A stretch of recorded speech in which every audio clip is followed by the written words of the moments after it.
Today, as we mentioned, marks the 80th anniversary of the liberation of the Nazi German concentration and extermination camp Auschwitz, where over 1 million people were murdered, most of whom were Jewish. Joining us now to reflect on what this day means to so many people is Dana Arschin, a storyteller with the Holocaust Memorial and Tolerance Center of Nassau County. Dana, good to see you.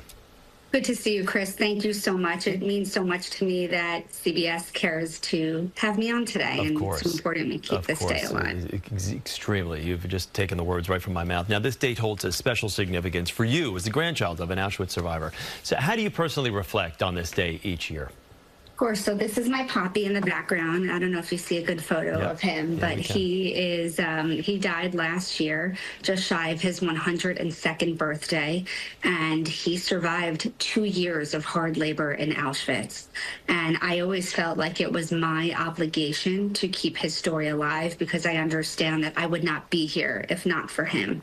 And it's 80 years later, the number of survivors are dwindling, and it is so important that we keep the stories alive now, because if I, the grandchild of a Holocaust survivor, doesn't do this type of work, then who's going to do it?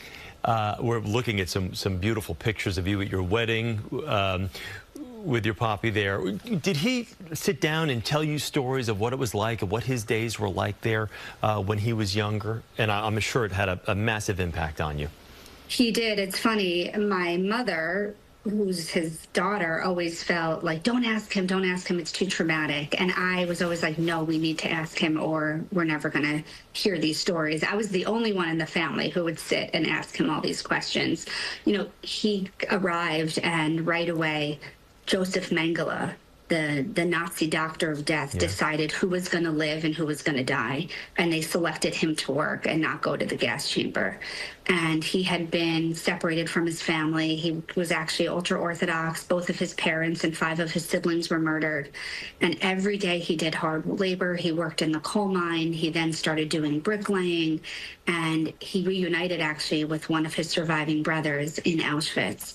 And he tells me of the horror of every day, but he also tells me of seeing his brother, and they made a pact that they were going to live to survive so that they could tell not only the horrors of what happened, but because they deserved to have a life after that. I assume it goes without saying, we're looking at pictures of him, and he is obviously a hulking human being. He looks like, Arnold Schwarzenegger.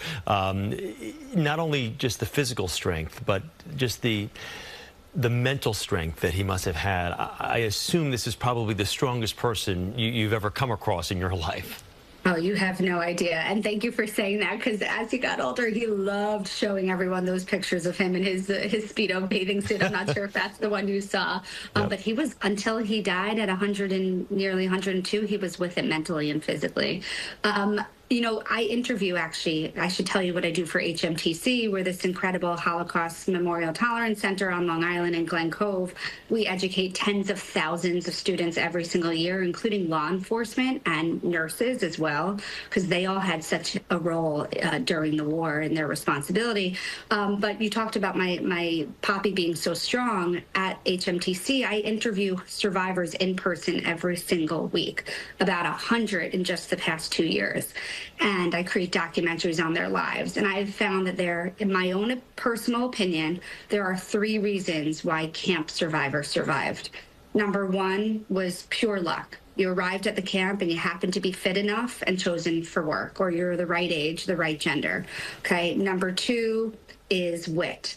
Every day you made a decision. Some people chose to run to the electric fence and take their own lives. Other people chose to fight back against the Nazis.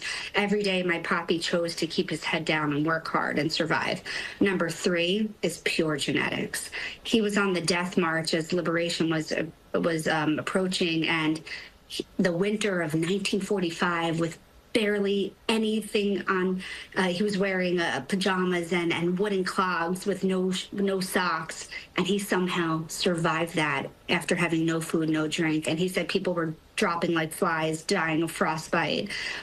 So it is absolutely incredible. He is my hero, and I'm so grateful that you let me recognize him and remember him. It's the stories, when you hear them, are so impactful. I remember when I was a teenager watching a movie, Escape from Sobibor, and there's very few movies in my life have had such a lasting impact as I've gotten older. I was 17, I'm 54 now, and I still remember this movie, seeing it for the first time like it was yesterday. Let me ask you, what do you do in an effort to keep your grandfather's memory, the memory of other Holocaust survivors, not only with the work that you do, but what is it about it that makes you want to keep their memory and the struggle and what they've went through, make sure that this is never forgotten and that everyone is educated on what they survived and those who didn't survive, the millions who didn't? So a few things that I do. Well, one, you said it, it's this work. Not only do I interview survivors, but I blast these stories all over social media. On Instagram alone, my Holocaust short documentaries are getting almost 100,000 views, or sometimes more, just as a way to educate people. But me personally, I'm not Orthodox the way my grandfather was, but I have this strong understanding that he and so many others were murdered just for being Jewish. So I try as hard as possible to keep as many traditions as I can alive. I started lighting Shabbat candles and inviting families into my home for Shabbat. We're very traditional with some of the holidays. And for me, that's my way of saying they didn't just die for no reason. Their descendants are now working hard to keep all their legacies alive. Dana, thank you so much. We appreciate you coming. I know this is not easy, even though you do this every day, talking with people about this. I know it's tough to remember what your grandfather went through, but I really appreciate it. We thank you and for CBS Evening Newscast, actually CBS New York is having me in a different segment tonight with one of our survivors. Well, so you're fantastic on television. We should have you on You're all the time. incredible. Thank you so Dana. much. We appreciate it. Take Storyteller care. with the Holocaust Memorial and Tolerance Center of Nassau County.